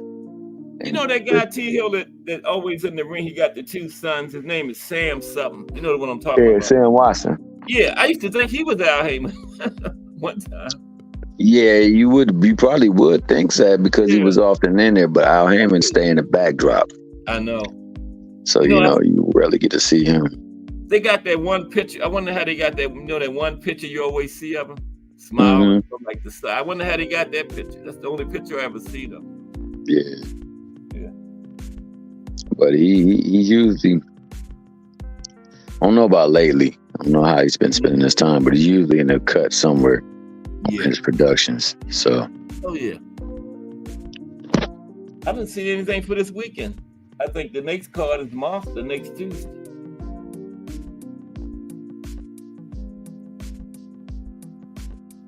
I don't know if we have any fights this weekend. I know one thing. This year is a slow year for the PBC. I think they finished with a bang. I know them not to, so I believe that we get a good fight. Hopefully, the Gervonta Davis, Shakur Stevenson fight is being made behind the background. That's what I really want to see more than anything. Especially since, or Loma fight. If the Loma fight is being made, then I'm with that too as well. I think it's gonna be somebody in November though. You know, it should be somebody because I mean, honestly, I would like to see Tank fight 3 times, but you know, you got one so far, right? Once so far, right? The Frank. Yeah, so far, yeah. I think we probably get one more. Yeah, we'll get one. We would have had to get one like January. That year he did like January, February, something like that. So, but if it comes in January or February, then I hope we get 3 the next go around. I mean, like if he wants, Yeah, he was on track for 3 last year. Remember, he fought in January. Yeah. Then he fought Ryan in April. Then he got into that trouble. Remember? Well, I think he was going to go for 3 because he was trying to get the Devin fight as well too. But that trouble came up for him. Trouble came, and then you know they. I mean, honestly, from what I see, I don't know how true it is, but often people speak his name, but they speak his name because you know, in the process, you're going to get a lot of money. Right. But if you really want to fight, you take the fight. And then that's what I mean. For Tank, I think Tank needs to, because they're gonna roll with this narrative that the A side has to send this and send that. I would say for Tank to start calling folks by name, saying this is what I want next. Because in that way we get the attention out there, the media out there, and then people will say, hey, he tried to get the Loma fight, but Loma didn't want it. Remember? I don't honestly, I feel nobody wants it. I honestly believe that people understand who Tank is. And these people who even say, you know, he's scared to get in the ring, I dare you get in the ring with me, and, you know, this, and that, they really know when Tank get in that ring, there's problems on the other end. I don't believe in the narrative that he's down every fight. I've never believed in that. If you go back even and watch the Barrios fight, you know, you watch it at half speed, you'll see Barrios didn't touch him until the 3rd round, possibly the 4th round. And when the card on the cards, Tank was ahead. Yeah, you know, like I say, my man nonsense, but he was down. John Wooden, he said the most poignant comment you can ever make. He said, never mistake activity for achievement. You can be busy as hell, but not accomplish anything. It could look good, but actually not end good. And I believe, just roll with us. Y'all see, we be all right. But, it is what it is. It's always going to be narratives out there. It's always going to be stories painted of him. Like I said, this young man, to my knowledge, has only done a couple of things that you can question him in the sight of public. But also, he's never, ever, ever said anything against what he had intended to do or whatever his purpose or his intentions. So, like, he's never spoken ill of people unless it was in return to something that they said to him. Yeah. He only speaks when it's time to fight. Like, he's given nobody reason to hate him. So they gotta hate him because of his affiliation with Mayweather, because that was the only thing. All he ever's done is go into the ring and show up and fight. Yeah, that's where a lot started from Floyd. So like, he's getting a negative rep because of somebody else. Now, that being the case, you judge him on what he's done in the ring. You judge him on what he's done outside the ring. Those are the 2 criteria people get judged on. You have not seen him punching on people. You have not seen him. I mean, you've seen him that one time with the girl, and grabbing her up and everything like that. That was a bad look. But since then, you haven't seen nothing like that. There was speculation of him putting hands on the girl, but that ended up being false. And then you see what the girl was actually doing. It was her who was doing the stuff. That's right. So like, You only hear of him doing good things for his community. You only hear of him So, trying to take care of his circle, and yet he gets pretty much castrated for that. You know, he's only boxing who they put in front of him. I believe his resume is better than his contemporaries, and I believe it's even much better it's good. Yeah. than the contemporaries. I think that the contemporaries got like overblown people.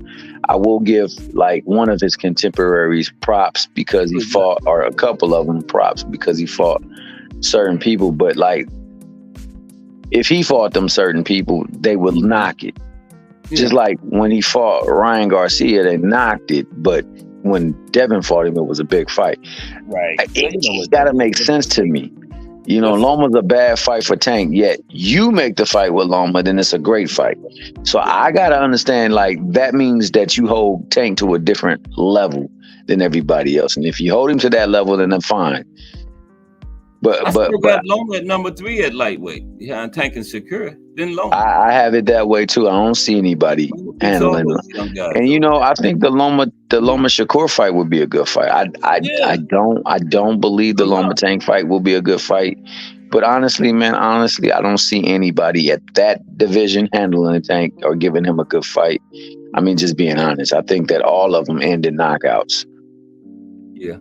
Me too. I think the toughest fights he gets probably come from the younger crop later on down the line. Or if he go up some and wait, and then, you know, he have to find somebody much bigger than him. Then, you know, you got to navigate that. But given his IQ, given his skill set, given his ring presence, his generalship, his understanding, and also his ability to change the fight with one fell swoop. Yeah. I don't see like much being a struggle for him. I think it's just a matter of adjusting, and when he adjusts, how quick will the adjustment come? And usually with him, it comes quick. Yeah. I mean, one thing about him, he looks to be a very, very perceptive dude, and he can perceive what's going on in that ring. He breaks it down real good, nicely, and he sees your tendencies. So, you know, Calvin, for me, they are. When he listens, you know. Yeah, for me, yeah, that timing, that distance, that's another thing. He definitely judges well. He has an excellent feet, excellent hand speed, power. You know, he does everything. And you know, if you can do everything, do you have more grit in you? Do you have more like when it comes to the line and I got to put it on the line, I'm gonna give everything that I can. Do you have more of that in you? And those things, I'm not absolutely certain are prevalent in the folks over here. Remember what Calvin always say, nobody has even brought everything out of him yet. I would agree with that. I mean, he makes every fight look like they overmatched. So you got people saying people who are really good aren't really good. And, you know, that's a byproduct of being better than everybody else. I mean, and they look really good against other people, they do, but just not against Tank. Right. Exactly. And I think that's the truest barometer. I know they say styles makes fights, but you know what? If you're somebody that no matter who you get in the ring with, you're supposed to be superior than, and you're supposed to make them look better. I mean, worse, then how come it didn't happen? Frank had never been beat. Nobody had never beat him before, remember? And that's why, you know, Frank still, to me, has purpose out there. You know, he just ran into a buzzsaw. But anyway, I mean, the fights need to be made. And I think that, you know, we could start with this open time and with nobody's schedule. Let's find a way to make this Shakur fight. Yeah. And if not, then build the fight so that it becomes bigger later on down the line. But either way, we're working towards making that fight. I think it's going to be next year, around spring, early summer next year. I think these. Then it becomes make these other fights. They're not going. That fell through, right? Shakur and Zapata. They're not going to have that one, right? These other fights need to be made. But what happened with the Shakur and Zapata fight deal? Well, I don't really believe Zapata wants to fight Shakur, to tell you the truth. I don't think so. Yeah. It might be Oscar, too. Oscar running that protection racket over there, you know. I mean, it could be. When somebody is part of your core, your core group that brings you credibility, I'm pretty sure you don't want them to take no L's. that L means so much nowadays. I mean, that O means so much nowadays, you know. Yeah. Once you take a L, everybody pretty much like, well, he Especially was when you're not trash. being You know how they especially do. when you're not entrenched. We compare them to the times in the days where they actually were fighting a lot more often, and they had to fight Yeah. because you're Yes, feeding your family with it. that's right. Now one fight can get you, depending on what, Yeah, one can change your whole life now. change your whole life. That's true. Next We're thing you back. know, you chilling in the countryside, just chilling like my man. Because that look at fought- Castano. Yeah, Castano. Got Just those like two Castano. male fights, and you haven't seen him since. And that man's a player at the division. Like he's a And you know, big the time money, fighter. the exchange rate down there in Argentina, he probably like $1 billion now after those two fights. He never fought no more. You heard nothing from him. I mean, he took a lot of punishment, but that's been what? That was 2022, wasn't it? Should be back ready to fight by now. He got that bag. The past. Yeah, you ain't levelized, but I mean, I don't know. I just know that like there's so many fights like that should be made. I And know. I understand that some of these fighters, because they understand the economy in which they're in, they want to drive some of the fights value up, so they'll try to push it off and whatnot. I honestly believe Benavidez will fight Canelo, especially if they continue to both win. Oh, you think that fight will get made? I think so. Okay. I think that'll be his last fight, but I think that's the one that brings him the most money. Who else does he fight? I mean, we don't know what Earl is going to do. I thought he's fighting what's the big tall guy? Fundora? Yeah. Isn't he still fighting him? No? Earl? Yeah. I heard that it's Crawford now that's fighting Fundora. I don't know. Oh, yeah, man. I don't know. I really don't know. I mean, to be perfectly honest, yeah, I didn't think Crawford looked all that great. Oh, my bad, Circle.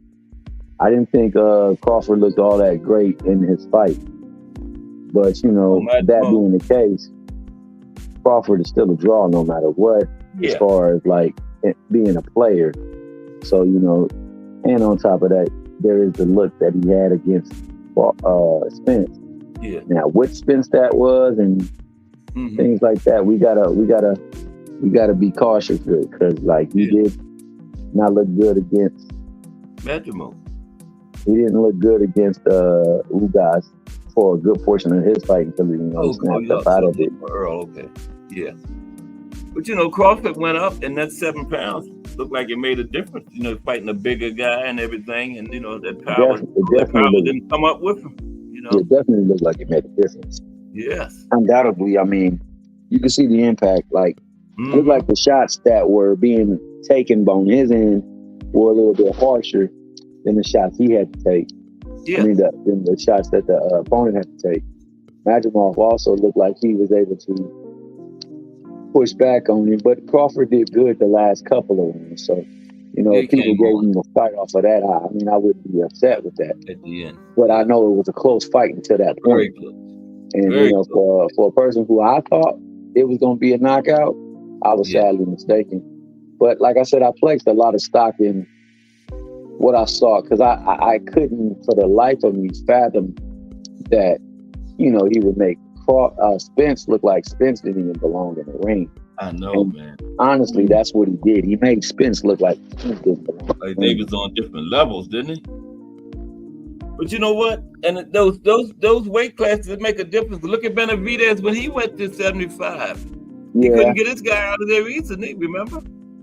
The difference between the Benavidez fight, for me, and the Crawford fight, was that Benavidez pretty much controlled most of the fight. Yeah. I think where he struggled was at the latter stages of the round. Yeah, I'm just saying his power wasn't the same, though, Yeah. He didn't have the same effect that one of those guys at 68. But when you look at how the fight played out, Benavidez definitely controlled most of that fight. For sure, yeah. I say he maybe lost the last 3 rounds. Yeah, but he definitely was the clear winner. Whereas you can't say that about possibly the 4, but I mean it's either 8-4 or 9-3 for me. Mm-hmm. I thought the what's the name? You could have argued a draw. You could have even argued Madriloff if you really. You couldn't have been mad either way. Whatever happened to that, because you couldn't have called it a robbery if they'd have gave it to Madrimal. No way. Mm-mm. He was the champion. I said, you couldn't have. He had the belt too. Well, he was the WBA champion, right? Yeah, exactly. So I give Madrimal a lot of credit. I think I don't believe because he made Crawford look like it was easy for him that he's better than a lot of the cats at 54, like most people do. Try to spin the reason why it was a difficult fight for Crawford. I think a lot of people at 54 will have their way with Madrimal. But that being the case, Madrimal is a pretty interesting talent. Yeah. Mm-hmm. So I give him that. I just don't ascribe to the fact that because Crawford didn't look good against him, that's what it was. Nah, it wasn't that. No, Styles, What do you think about a Virgil and Crawford fight? If they made that one. You say who in Crawford? Virgil Ortiz and Crawford. It's hard to go against Crawford, bro. I mean, I'm gonna be honest with you. Even though he didn't look that good, Virgil, he gets hit. I know. I thought he lost his last fight against the who was it? What was the guy named Boychuk? The last guy he fought from Ukraine a couple weeks ago. I thought that guy pulled it out. You can't call it robbery because it was close, but I thought Virgil lost that, man. Yeah. What did you think about that one, T Hill? That last fight? Looked like we done lost T Hill for a moment. Yeah, I thought Virgil lost that one. Crawford looked great. GP says Crawford looked great moving up to his 4th division. I do think limits where he made out. And so and because he had stopped. Nobody had went the distance with Crawford since like 2016. I think Victor Polestar was the last one that went the distance with at 140. Nobody at 147 went the distance with him. Not a one. Not even Earl. Earl might have been the worst beating of all. Of all the people he beat at 147. But yeah, this fight against Madrimal was the first time in almost 10 years Bud went the distance. Yeah. And I think the extra pounds that make a difference. All this power didn't come with him, but But like T Hill just did, it's hard to bet against Bud though, man. It's Bud. He was at the top. They say he looked slow and everything, and Was you talking all that time? Yeah, I was talking. Oh, you had went. We couldn't hear you for a minute there. Yeah, I think my what's her name went away, but yeah, I was just saying that you can't call it a upset. You can't call it I'm not upset. I'm saying robbery Close for sure. I was asking you, what did you think about the Virgil and Madrimal? No, what was the last one he fought a couple weeks ago? Boychuk. Yeah. What do you think about that fight? I thought it was a great fight. I thought that to me, I thought Virgil won the fight. Okay. I thought it was a tough fight, but Virgil indeed won the fight.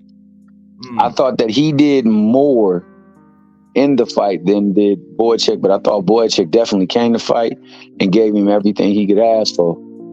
So he did enough to overcome the 2 knockdowns? Yeah. Okay. The 2 knockdowns, well, one of the knockdowns, after the knockdown, he did everything to control the whole round. Yeah, the second one. I think that might have been a 10-9. Boychuk, he might that not definitely have was a 9-8 round. Yeah, because he might not even got the 2 points, because Virgil definitely came back after that. And controlled every bit of that round. Yes, he did. He got up and I think he had Boychuk hurt in that round, matter of fact. Yeah, he did. Yeah. Yeah, he So did. I think he might not have got the 2 So points. so you get a 1 point round for that one. The other one was a 2 point round. That's what But like I think. said, Yeah. if you're looking at the person who hit the person the most and hit them more cleanly and more effectively, then Yeah. I'm going with him, man. He did it. He definitely did that. I mean, It but was- I thought Voight definitely did more than I expected him to do, because It's my fight of the I year. It's my fight of the year right now to this point. exactly, that fight was great. That's the only thing topping is if they have a rematch. You know. Well, I'm looking forward to seeing how that Bivol Yeah, that's right. That's coming up. better be play out. Definitely want to see how that play out. We better cross our fingers on that one. That Better Be don't get hurt again or something, though. You know. Yeah, I hope that Better Be heals too, because that's a tough injury to come back from. I know. And then But Fury and Usyk, the heavyweights. What was you gonna say?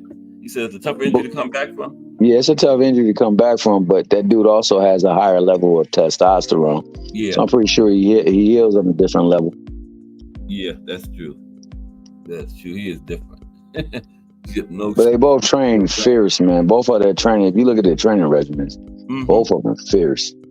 I got Bivol pulling it out.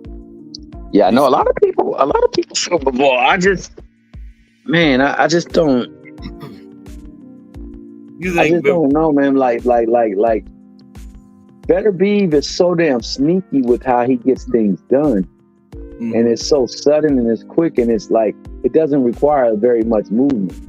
Yeah. Like, he gets it done with minimalist of movement. Yeah, that's true. That is very true. Yeah. What did you think? Do you got any pick on it yet?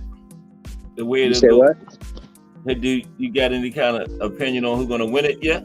Or Oh, for sure. I got Better Beeve. I don't stoppage. Yeah, I got Better Beeve by late stoppage. Okay. Systematic of punches. I think that for him to lose the fight, Bivol has to control distance and timing, and I think he does a very good job of controlling distance and timing as well. He can do that. Yeah. Yeah. He's a master boxer, man. You know. Yeah. And I think so you got two people that's 12 rounds. And you got two people that's not backing down, that's not afraid. That's true. So it's like at some point in time, it's going to be coming to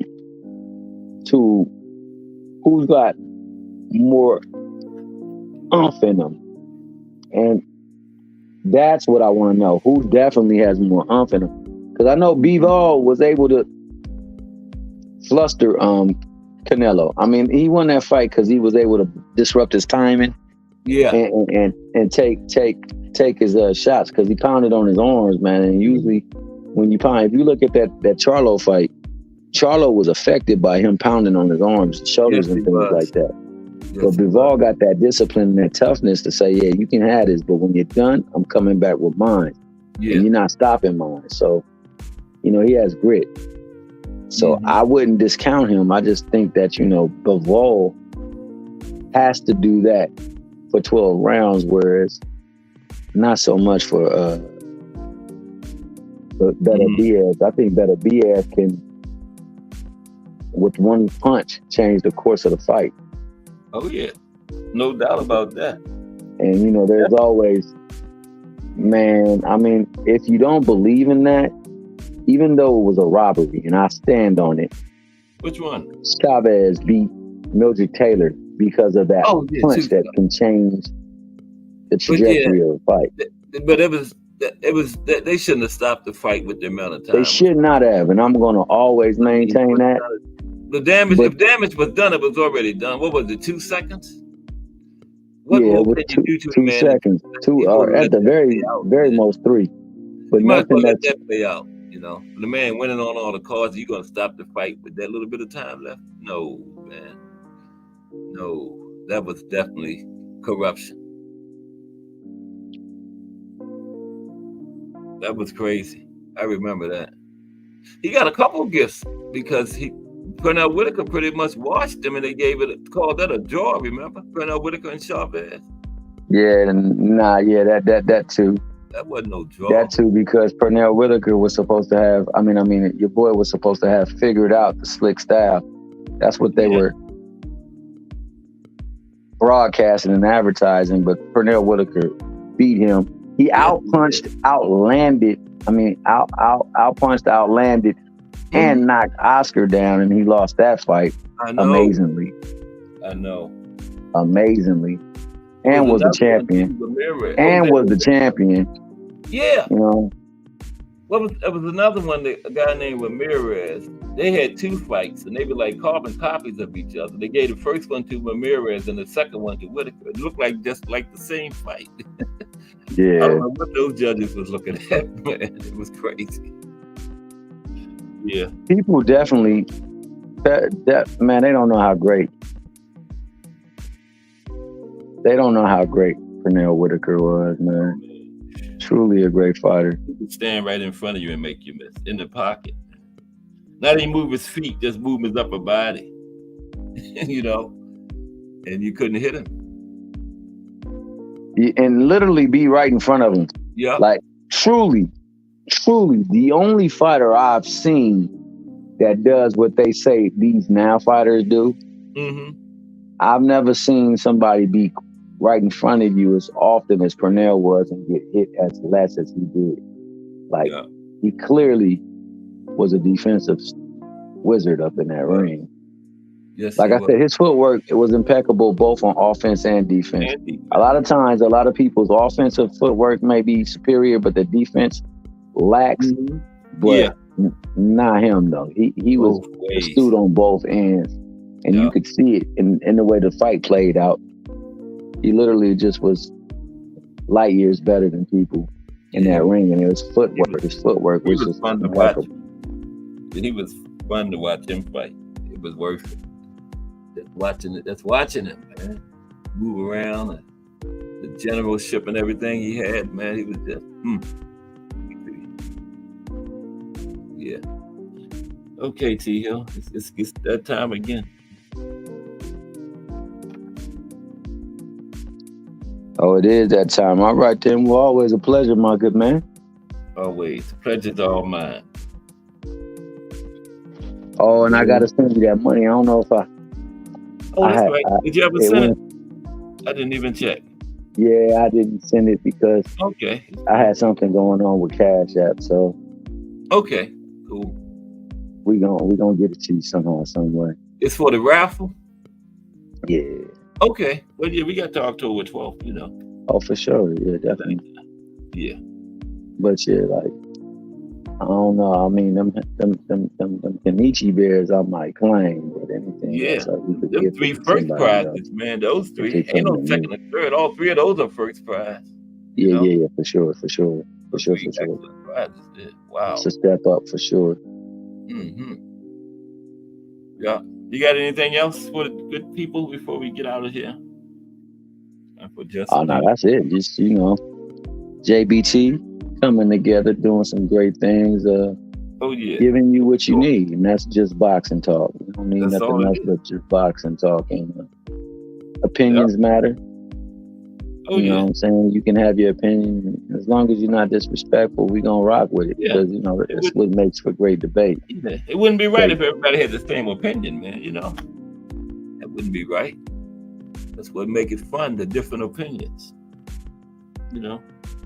Yeah, that's what makes it great commentary. That's what makes it a great form. That's what makes everything go because like everything was the same. Just imagine if you went to a place and all they had was the same food. Same drinks. You wouldn't like that. You wouldn't like that. You like diversity. It's the same thing. Yeah. Everybody can't have the same opinion. No. So, whenever you want to come and liberate yourself, we always looking for a few good men and women too. So if you like what you see, by all means, come over and join the party, the 4A. We've got nothing but room, space, opportunity, and we love to talk that boxing. Just that boxing talk. That's all. Okay, T Hill. Appreciate you 1,000%. All right, then, my man, Cash. All right, have a good one. We're going to get over here to The Voice now. Appreciate you, Thomas Hill. All right. Starting off another week successfully. Appreciate Thomas Hill coming up, helping me out as always. But we will be back tomorrow because if it's Monday through Friday at 2 p.m., it's the Boxtorian, bringing you that boxing history. Trump, William O. Schooler Rant, hashtag JBT. James Brody, J Hardcore, hashtag JBT. Thomas Hill, hashtag JBT. Greg Pratt, aka GP, hashtag JBT. Lonnie Lee, hashtag JBT. Bruce Gas, Boxing, Jazz, and more. Mike Rim, Melanin Queen 27. D1, AWM, hashtag JBT. Terrell Cameron, Just Do Boxing. Mike Mazik, Miss Cash, hashtag JBT. Just Do Boxing, already in progress. This is Cash Sports. See you tomorrow.